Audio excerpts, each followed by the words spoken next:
Olá, graça e paz a você que acompanha o canal Acessando a Graça pela Fé. Estou aqui para dar continuidade. Nós vamos falar novamente sobre propósito. É algo que Deus tem trazido ao meu coração para falar especificamente com aqueles que têm se sentido desencorajados, enfraquecidos, com a visão sobre o seu propósito comprometida. E eu estou debaixo de um espírito de despertamento e quero influenciar você através dessa mesma disposição, desse mesmo posicionamento de fé. Amém? Então segue vendo esse vídeo que depois da vinheta tem uma palavra de Deus para abençoar as nossas vidas, a minha vida e a sua vida. Amém? Então, desde já eu quero te pedir que você deixe o teu like aí. Se você não é inscrito ainda, se inscreva. Eu tenho um propósito de alcançar 1000 inscritos até o fim desse ano. Eu gostaria muito de contar com a sua ajuda. Não deixa de comentar, não deixa de curtir, porque você fazendo isso, você está honrando a minha vida, que tenho me esforçado, crido, orado para trazer conteúdos que abençoem a sua vida de forma gratuita. Amém? Então, se inscreve se você não é inscrito, deixa o teu like e vamos para a palavra que o Senhor trouxe ao meu coração. Esses dias o Senhor tem falado, amados, trazido um nível de iluminação muito grande acerca do poder da crença. Mesmo quando a gente não tem uma consciência profunda sobre o quanto a crença é importante, na verdade, em todo tempo nós estamos sendo guiados por ela, nós estamos sendo movidos, melhor dizendo, por ela.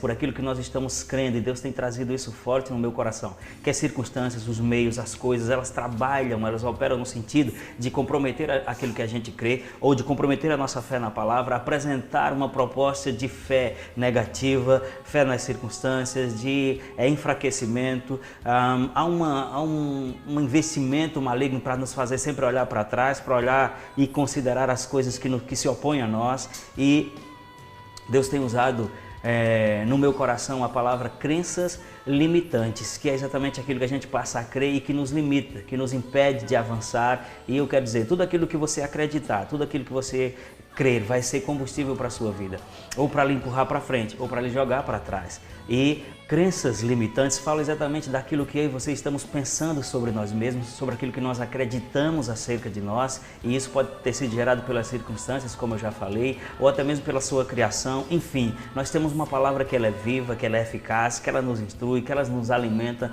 e nós temos promessas da parte de Deus, mas as crenças limitantes, a falta de autoconhecimento, a falta de discernimento sobre quem nós somos em Cristo, sobre a convicção do propósito para que Ele nos chamou, sabendo que se Deus nos chamou, Ele sabe o que já colocou dentro de nós, Ele sabe que nós temos condição sim de alcançar, de atingir o propósito. Essas crenças limitantes, elas são o peso no outro lado da balança contra as promessas que nós já recebemos. Eu sei que você tem promessas de Deus, e se você não tem promessas específicas, daquela do tipo, meu servo, esse que eu te digo, mesmo se você não tem uma palavra assim, você tem as promessas que a palavra diz, que a Bíblia diz acerca da nossa vida.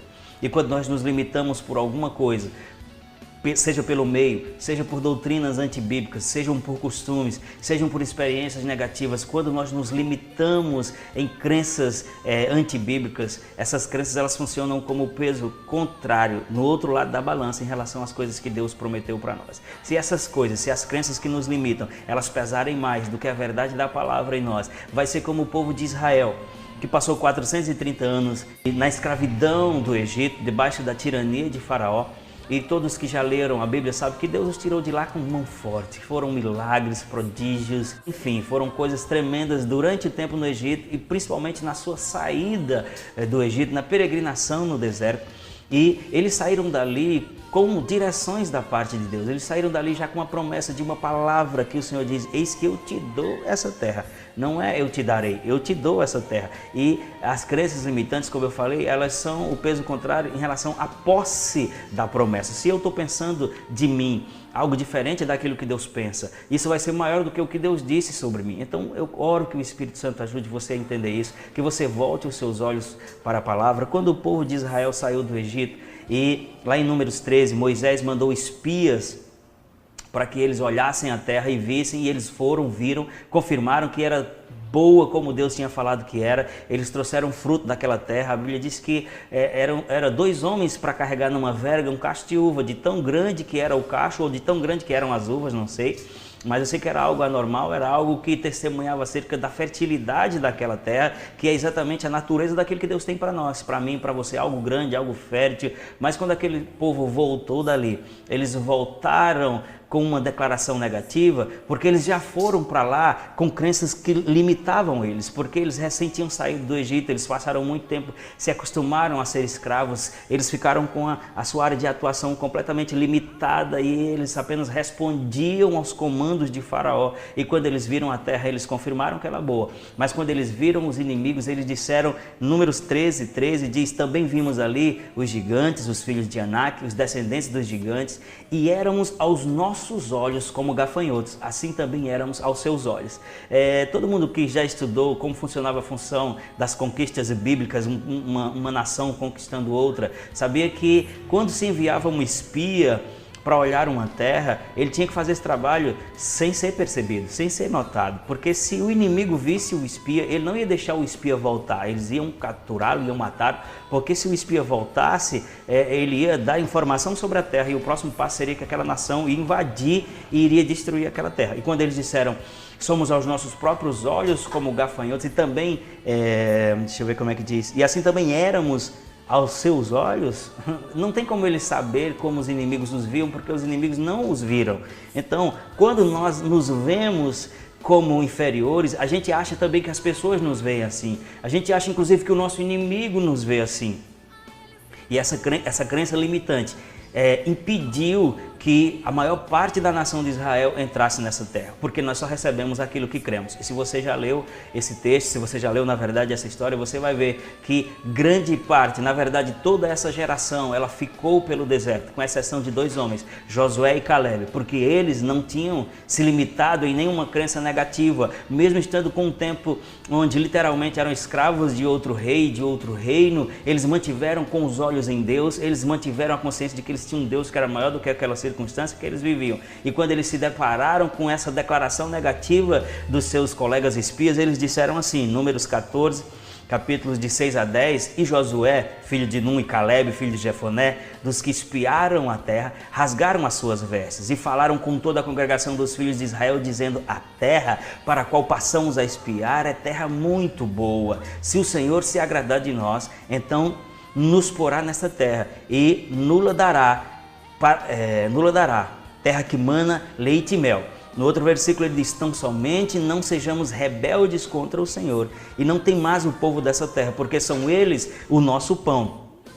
E deles saiu, retirou-se o seu amparo, e o Senhor é conosco e não temais. Eles tinham uma postura tão firme que no outro versículo diz que havia neles outro espírito, eu podia dizer, havia neles uma crença correta, uma crença que não os limitava. Esse homem Caleb, depois de muito tempo, 40 anos depois, e aqui ele já tinha 40, agora já debaixo do governo, da liderança de Josué, ele reclama no bom sentido da palavra terra que havia sido prometida para ele, e Josué tenta localizar o seu nível de fé e ele diz, você tem condição com a idade que você está de subir e tomar posse? Ele diz, da mesma forma, com a mesma força, com a mesma fé, com o mesmo espírito, com a mesma crença de vitória que eu tinha naquele tempo, eu subirei e voltarei. E assim foi, aquele homem possuiu a terra. Josué e Caleb entraram na terra, eles foram os líderes naquela entrada de conquista. Então isso é um despertamento para mim, um despertamento para você, isso é a palavra para nós hoje. Quais são as crenças que têm nos limitado? O que é que a gente tem dado atenção? Que mentira o diabo tem conseguido transformar em verdade pela repetição? Por que é que nós temos nos negado a avançar na verdade da palavra? Porque nós estamos dando atenção à coisa errada. A minha oração em nome de Jesus é que toda crença limitante seja quebrada na sua vida, que a iluminação da palavra, que é lâmpada para os nossos pés, que dá entendimento aos simples, ela traga luz e traga à tona tudo aquilo que está escuro, e que você receba debaixo da unção e da inspiração disso que Deus tem colocado no meu coração, um sacode, porque nós vamos sim avançar, nós não vamos ficar pelo caminho. O propósito de Deus, ele não pode ser frustrado, e aquele que não pode ser frustrado, e aquilo que disser respeito à minha vida e à sua vida, a gente vai cooperar, amém? Rompamos com aquilo que nos limita, rompamos com os históricos passados, rompamos e honremos a força que nos foi dada em Deus, fortalecidos no Senhor e na força do seu poder. Nós não somos dos que retrocedem, nós somos dos que avançam para a salvação. Eu estou convidando você, para você se apegar a essas verdades e caminhar juntamente comigo, para testemunhar. Coloca teu comentário aí, curte, compartilha, se inscreve, mas coloca teu comentário. Pastor, realmente me despertou, realmente está me acordando e nós vamos conquistar, amado. Nós não vamos ficar pelo caminho. Deus tem um povo para nós. Nós temos nações para conquistar. Nós temos pessoas para libertar e anunciar o ano aceitável do Senhor. Você vem comigo? Você crê comigo? Então, curte esse vídeo aí, compartilha, deixa teu comentário. Vamos chegar aos 1000 inscritos. Deus me deu o propósito de ser um influenciador do seu reino. A internet para mim é uma ponte que me liga a quem está distante, então eu conto com a sua ajuda, amém? Então até o próximo vídeo, em nome de Jesus.